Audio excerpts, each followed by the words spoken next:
Sani Kongo, Yahweh, batela ni Kongo.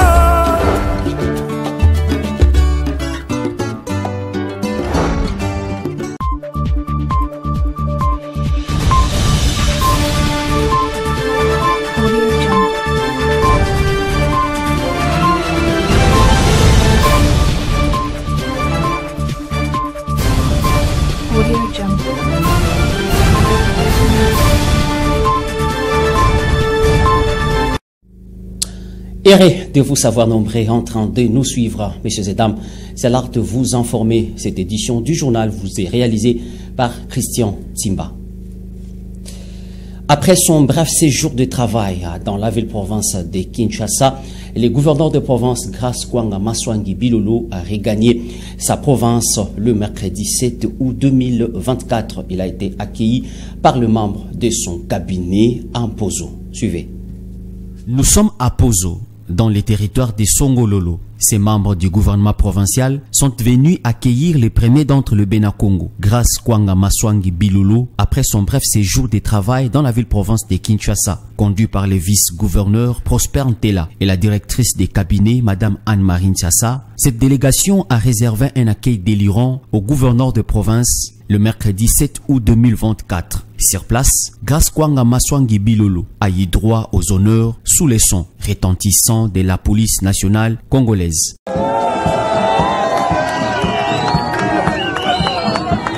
À l'issue du passage des troupes en revue, le numéro 1 de la province de Simo Kimbangu s'est aussi intéressé à la population de cette contrée venue de manière instantanée pour l'accueillir. Rappelons que Grace Kwanga Maswangi Bilolo a participé à la cérémonie funéraire du patriarche Kiko Katoni à Kisantu, le samedi 3 août de l'année en cours, avant de rallier la capitale congolaise. Changeons donc de chapitre à présent. 60 avocats stagiaires ont renouvelé leur serment et 274 autres ont prêté serment pour la première fois. C'était au cours d'une audience publique organisée ce jeudi 8 août 2024 à la cour d'appel du Congo central située au quartier Ville-Haute dans la commune de Matadi. Le détail avec Glodino Lucano. Au cours d'une audience publique et solennelle organisée ce jeudi 8 août à l'esplanade de la cour d'appel du Congo central à Matadi, 60 avocats ont renouvelé leur serment et sont désormais inscrits au tableau. Entre-temps, 274 autres avocats ont prêté serment pour la première fois et sont inscrits sur la liste du barreau. Tout a commencé ce jour par la lecture des procès-verbaux, peu avant l'avis du ministère public. Le procureur général a estimé que les éléments ici présents ont rempli toutes les conditions requises liées à leur accès à la liste légale conformément à la loi. Par ces motifs, plaisent à la cour de séance et recevoir la prestation de leur serment. Les assermentés ont juré de respecter la Constitution, d'obéir à la loi, d'exercer la défense et les conseils avec dignité, conscience, indépendance et humanité, de ne rien dire ou publier des contraires aux lois, aux décisions judiciaires et aux mœurs. Présente à cette cérémonie, la bâtonnière Chérine Louzaïsou a appelé ces derniers à exercer leur profession dans le respect de la loi et la dignité pour faire honneur au corps des avocats.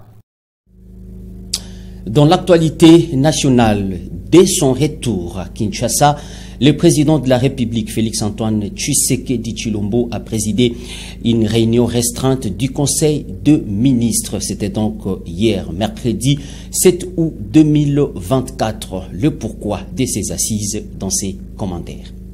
Cette entrevue a réuni autour d'une table plus d'une dizaine de ministres, notamment celui des Affaires étrangères, du budget, de la défense nationale, de l'économie et celui de la justice. La liste n'est pas exhaustive. Présidée par le président de la République, ces assises avaient pour objectif statuer essentiellement sur deux points.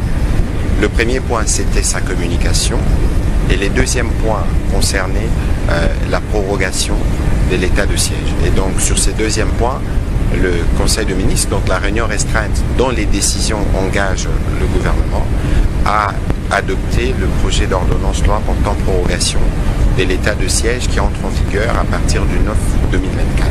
les prix des denrées de première nécessité ne font que galoper dans les marchés. Par conséquent, le panier de la ménagère est en danger. Pour pallier à cette situation, des mesures drastiques ont été prises pour arrêter cette hémorragie. Les premières mesures qui ont été prises au niveau du ministère de l'économie nationale, qui concernent essentiellement les mesures à prendre pour la baisse de prix des denrées de première nécessité. Donc les denrées principales ont été identifiées, des mesures ont été proposées, notamment en termes des réductions de certains droits et taxes et redevances, mais aussi en termes de tracasserie qui peut y avoir, des difficultés des transports. Le vice-premier ministre, ministre de l'économie, ainsi que le ministre des Finances ont été appelés à harmoniser les vues pour qu'au Conseil de ministres de vendredi, nous puissions adopter formellement ces mesures qui pourront être annoncées très rapidement dès que le Conseil de ministres se terminera. Ici, la volonté du président de la République, c'est que très rapidement, les Congolais puissent être en mesure de voir les conséquences des mesures qui ont été prises en achetant des prix des denrées qui ont été ciblés à des prix réduits. Notons que ce conseil des ministres restreint s'est déroulé ce mercredi 7 août 2024 dans la ville-province de Kinshasa. Changeant complètement des chapitres à la fonction publique, le vice-premier ministre Jean-Pierre Liaou a suspendu le secrétaire général de l'administration du ministère du numérique. Il lui est reproché des fautes graves de gestion. Suivez. J'ai appris avec stupéfaction et ébahissement que l'enveloppe dégagée pour la prise en charge des agents du numérique a été détournée pour d'autres affectations en prime en faveur de personnes non concernées et non revêtues de la qualité de fonctionnaire. Comment un responsable de service peut-il admettre l'alignement aux primes des personnes fictives, des agents qui ne travaillent même pas, sans position régulière de service, pendant que les fonctionnaires qui viennent tous les jours en service en sont privés? Comment peut-on accepter, alors que le président de la République insiste tous les jours sur l'impératif dans la fonction publique d'assurer la promotion de la méritocratie et de l'égalité de traitement, comment pourrions-nous accepter qu'un haut fonctionnaire puisse prioriser pour l'alignement aux primes ses accointances familiales ou politiques en défaveur de l'objectivité et de la neutralité? Les premiers éléments de l'enquête ouverte à ces propos et qui se poursuit mettent en cause notamment le secrétaire général qui a visiblement fait preuve de négligence, de complaisance et de manquements graves dans l'accomplissement de sa mission. Pour cette raison, et en attendant l'aboutissement de l'enquête en cours, je me trouve dans l'obligation, en vertu des pouvoirs qui me sont reconnus par la loi, d'ouvrir en son encontre une action disciplinaire assortie d'une suspension de ses fonctions avec effet immédiat.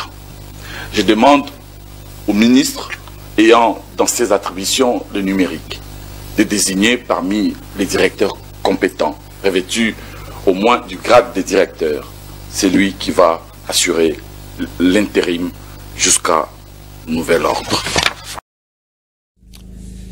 Dans l'actualité internationale, le coup d'envoi de la campagne des démocrates pour l'élection présidentielle de novembre a été donné à Philadelphie, aux États-Unis d'Amérique. Premier meeting côte à côte pour Kamala Harris et Tim Walz, son colistier. TV5 Monde. Premier meeting, premier bain de foule pour le ticket démocrate à la présidentielle américaine. Kamala Harris a enfin sélectionné son colistier et il ne mâche pas ses mots. Trump n'a aucune idée de ce qu'est le service à la nation. Il n'a pas le temps pour cela parce qu'il est trop occupé à servir ses propres intérêts. Il se moque de nos lois. Il sème le chaos et la division. Vous le savez, vous le sentez, ces types sont flippants. Et oui, tout simplement bizarres. C'est ce que vous voyez. J'ai hâte de débattre avec Vance, son colistier. Enfin, à condition qu'il veuille bien se lever du canapé et se montrer. Dans l'assistance, Tim Walz semble convaincre. Issu du monde rural, ex-militaire, coach de football et enseignant, à 60 ans, le gouverneur du Minnesota représente l'Amérique des classes moyennes. Un profil qui, selon lui-même, pourrait faire changer de camp certains électeurs. Ici, ils sont déjà nombreux à le trouver rassurant. Il a vraiment l'air d'avoir les pieds sur terre et d'être progressiste. Je trouve qu'il se complète bien. J'ai hâte d'y être. Je pense que ça aurait été tout de même un beau symbole de choisir quelqu'un qui représente une minorité. Mais bon, compte tenu de l'époque dans laquelle nous vivons, je comprends ce choix. Choisir un homme blanc, un peu vieux, mais pas trop, c'est ce qui pourrait convaincre les derniers indécis.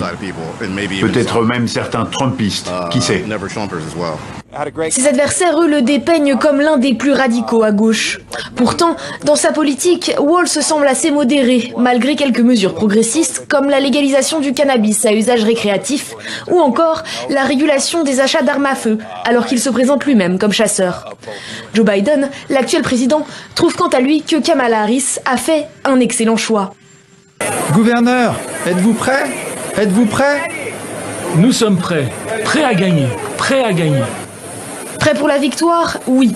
Le scrutin présidentiel a lieu dans 91 jours. Et les derniers sondages montrent que Kamala Harris a bien rattrapé le retard qu'elle avait pris sur la campagne républicaine. C'est la fin de ce journal, messieurs et dames. Merci de l'avoir suivi. Au revoir.